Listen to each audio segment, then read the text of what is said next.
Colorado's newer houses are burning hotter and faster and have a hidden threat to firefighters. We started to realize it wasn't the tenured firefighters like myself that were getting cancers. It was the young women and men firefighters that were getting cancers. We see the Terminator, the way law enforcement disposes of illegal drugs. Conspiracy theorists try and fail once again to prove that Colorado's elections are rigged. Impending white doom in May. Yes, sounds great for the drought, but there can be too much of a good thing. And he came here from Mexico more than 5 decades ago, made Colorado a more beautiful, lively, colorful place. We say farewell to a one-of-a-kind cultural influence on Next. Another claim of election fraud in Colorado has done a very public faceplant. Mesa County's Republican district attorney looked into the claims made by Republican County Clerk Tina Peters that the election results in Mesa County, at least, had been manipulated by election software. Politics guy Marshall Zellinger's along now with the video that showed otherwise. Yeah, this is surveillance video played by the Mesa County DA today in a presentation to county commissioners. I love surveillance video, but candidly, it's not exciting to watch without some explanation. But it helps show why the DA found no evidence of outside interference in the Mesa County elections.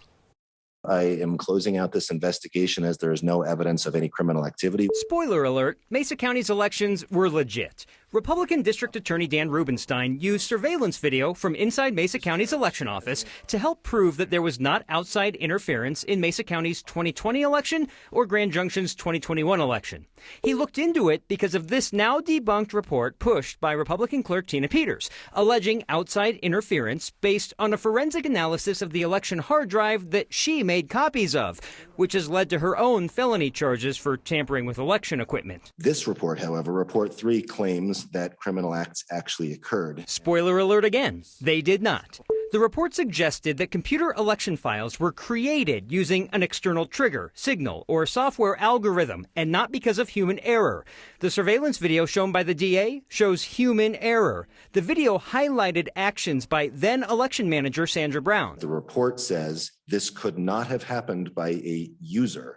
This had to have occurred either by algorithm or somebody remoting in. We have now confirmed that it occurred by a user, specifically Sandra Brown. Brown was fired last year and is accused of helping with the security breach that led to the copying of the election equipment hard drive. The DA and his investigator described what Brown was doing at the computer terminals in this video. Essentially, she's troubleshooting an issue with processing return ballots. Her actions, according to the DA, led to the additional election files found in the analysis of the hard drive. But it is very evident that what the user logs show occurred because Sandra Brown did it, and we find no evidence that it affected the election at all.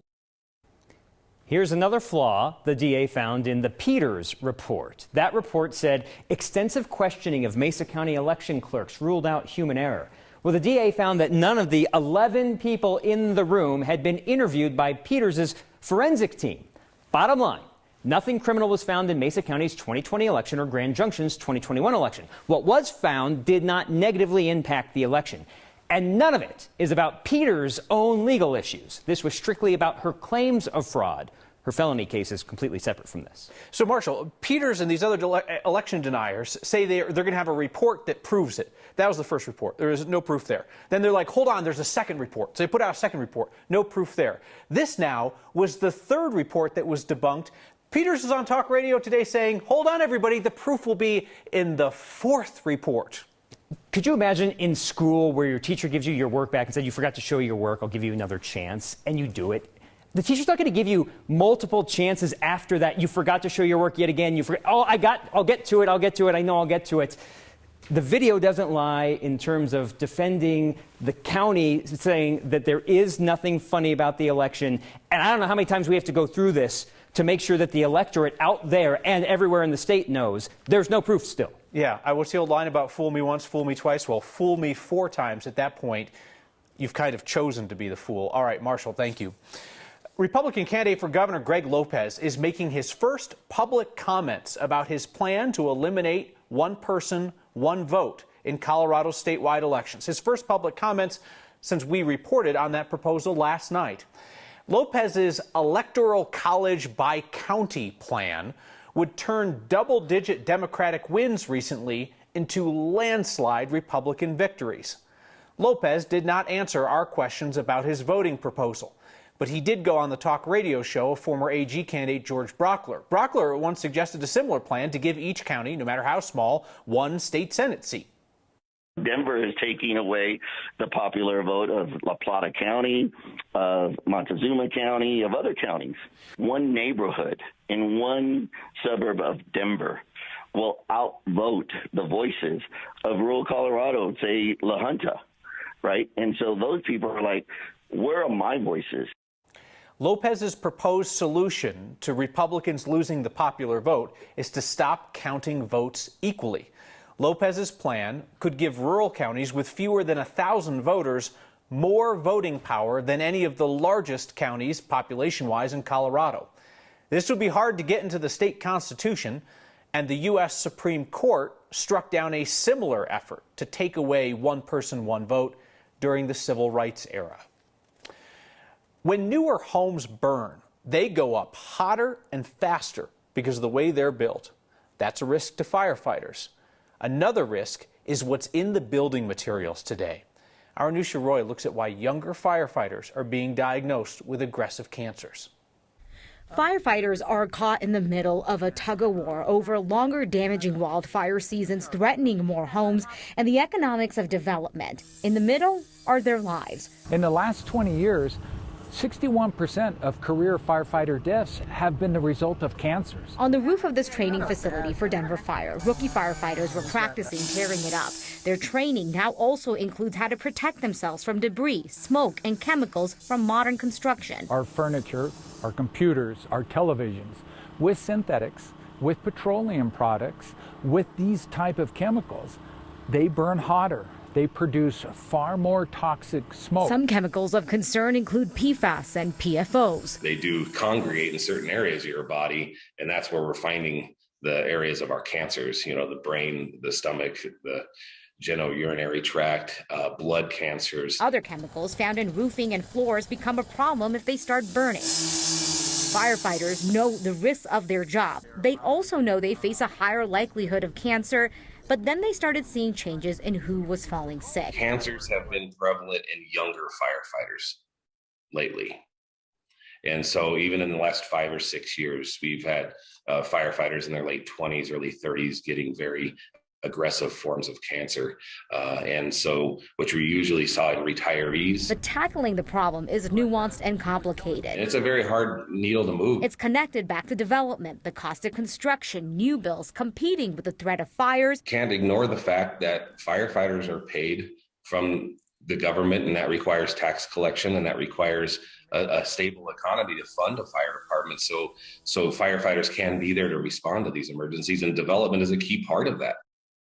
So all of that means firefighters are now having conversations with state and federal lawmakers. They're also working with developers here in Colorado. They're asking for a seat at the table to talk about ways to work together. And here's the thing, this isn't actually a new conversation. Over the decades, firefighters have been advocating for safer construction. Before it was, hey, build homes and buildings that can withstand a fire for longer so that when we go in, we don't fall through the floor. Now that conversation has morphed into, what are you building these homes with because it's causing cancer? How do we work together to try to minimize that? But back to that time in the house they have before it's unsafe to be in there to fight the fire, that must have changed. Yeah, it's definitely shortened. And this kind of took me by surprise when I was talking to Greg from Denver Fire. He said if they, in a newer home, can knock down a fire within 20 minutes, they've done themselves a huge favor. They've done anyone trapped inside a huge favor. After that, they basically have this internal clock that's ticking, and they're figuring out, how do I knock this fire down without getting trapped inside if that house collapses on me? And that's way shorter than what you saw in the 50s, 60s, and 70s. Anusha, thank you for that. Tonight's next question is a two-parter from Julie. She asked, with Colorado making fentanyl testing strips available, are there options for safely disposing of drugs if they test positive for fentanyl? Is there a way to get rid of them without criminal punishment or fear of contaminating the environment? Julie wondered how law enforcement does it. Julie, the Harm Reduction Action Center told us that drugs can be thrown away safely in any of the outdoor 24-hour syringe disposal kiosks around Denver. We talked to the DEA. They said they have more than a dozen disposal locations in Denver. Drop drugs, no questions asked there. We'll put those locations in this article on 9news.com. You'd asked about law enforcement, how they get rid of drugs. Well, typically they're burned. The Jefferson County Sheriff's Office just got this thing. It's a new incinerator for seized drugs. They call it the Terminator. So drugs are held in evidence until the cases are over, and then they're burned. Jeffco has not actually used the Terminator. They first will need a permit from the State Department of Public Health and Environment. That question took us somewhere interesting. Where to next? Any question about life in Colorado is fair game. We'll find you an answer. Record your question via video or audio, if you would, and email it to next@9news.com.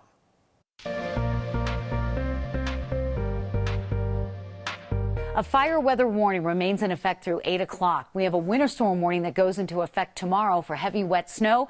Tender plants and trees will need protection, not just from the snow, but from the cold. Not today, in record territory with our high at 88, close to 100 in southeastern Colorado. Red flag warnings for high fire danger continue throughout the evening. Then we flip over to a winter storm warning. The front is due in around 10 o'clock tonight. It'll be overnight rain showers mixing and changing to snow tomorrow. The winter storm warning covers the Front Range, 3 to 6 inches for Denver, 5 to 10 south, and 1 to 2 feet possible up over the higher terrain. Tree limbs could come down, power lines could come down, and the snow will start in the northern mountains tonight and turn heavy. Denver will see its heaviest snow late tomorrow into Saturday. And so temperatures will drop 50 degrees into the 40s Friday and Saturday, overnight lows in the 20s. You'll need to protect from a hard freeze. How much moisture is too much for a state in severe drought? We'll look for the sweet spot in tomorrow's storm. I'll miss everything about him. He is a wonderful man. His life was full of music, movement, and color. So was his memorial service, celebrating the icon known as Capitan. Next.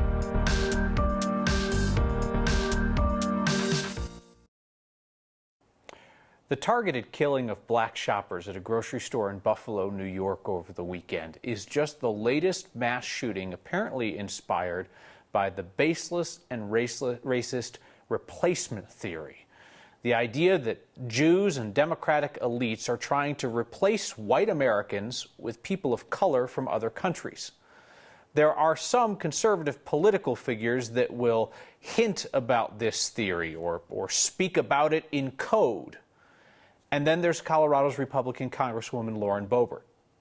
They want to grant amnesty and a path to citizenship to 8 million illegal aliens. Yes, there is definitely a replacement theory that's going on right now. We are killing American jobs and bringing in illegal aliens from all over the world to replace them if Americans will not comply. That was Colorado Congresswoman Lauren Boebert openly espousing replacement theory by name in 2021. The grocery store shooter's apparent manifesto echoes various white supremacist themes. A recent Associated Press poll found that 1/3 of American adults believe that idea, that there's a secret plan to replace native-born Americans with immigrants so that Democrats can win elections. A look at the most recent weather models this afternoon shows that Denver could get more than 5 inches of snow come Friday. That would certainly be balm for our drought, but that much snow, if it happens, that would bring down tree branches and power lines. So what among the possibilities would be the sweet spot? We asked meteorologist Chris Bianchi. It's no secret that we really need the moisture here in Colorado. Most of the state under some form of drought. So this week's snow and rain is good news. But if we get too much in the way of snowfall, then we could be talking about widespread issues like down trees and down power lines. So what's the sweet spot? If we get less than 3 inches of snow, we're going to avoid those issues. We should get a little bit in the way of social media snow, but not a whole lot in the way of any real damage. Now, 4 inches or more of snowfall, that's when you start talking about down trees, down power lines, and things like that. And 6 inches or more, like what we could get in the foothills, that's where we're running into some real problems, unfortunately. And unfortunately, it does look like that's going to take place, certainly in the foothills. But the good news is we got a lot of moisture, a lot of beneficial moisture on the way for Colorado. His pride in his culture radiated from him. And so when he came here in Colorado, what he did is he brought with him the lineage of a 500-year tradition. He helped others find that same joy and meaning. We celebrate the life of an artistic legend in our community. Next. Math is hard. We endeavor to always get it right. When we don't, we'll let you know. We talked about a new law recently reducing the increase in Colorado's property taxes. The example we used was a $500,000 home increasing in value to $550,000. The new law changes that math. We said the property owner would pay $1,400 more in the example. We were wrong. That's the difference in the taxable value of the home. The actual difference in the tax bill would be $120. I apologize for getting that wrong. Bring this up because you're likely to hear more about this law during election season, as Democrats up to and including the governor use that law as an example of how they are saving people money. It's important that you know you're not going to pay less in property taxes than you do now, just less than you would have without the new law. There are roots of ancestry that reach down deeply from Denver, back hundreds of years to central Mexico, where a new form of dance emerged. The talented footsteps of a man named Raul Chavez Portillo traced a path from past to present, helping Chicanos here connect with their heritage. The drums start beating, the ponchas, the shells start sounding. Today we are coming to celebrate Raul Chavez Portillo. He passed away on May 7th. He was such a significant influence in bringing the danza here and helping it flourish in Colorado. He got here in '69. So when he came here in Colorado, what he did is he brought with him the lineage of a 500-year tradition. Raul came and he brought so many traditions, so much passion, and really educated them about the danza and what it is and what it meant. Yes, he was the Capitan. If you are an Azteca danzante here in Colorado, you stand directly on the shoulders of Raul Chavez. And as a Capitan from Mexico, he was given that title by the jefes in Mexico.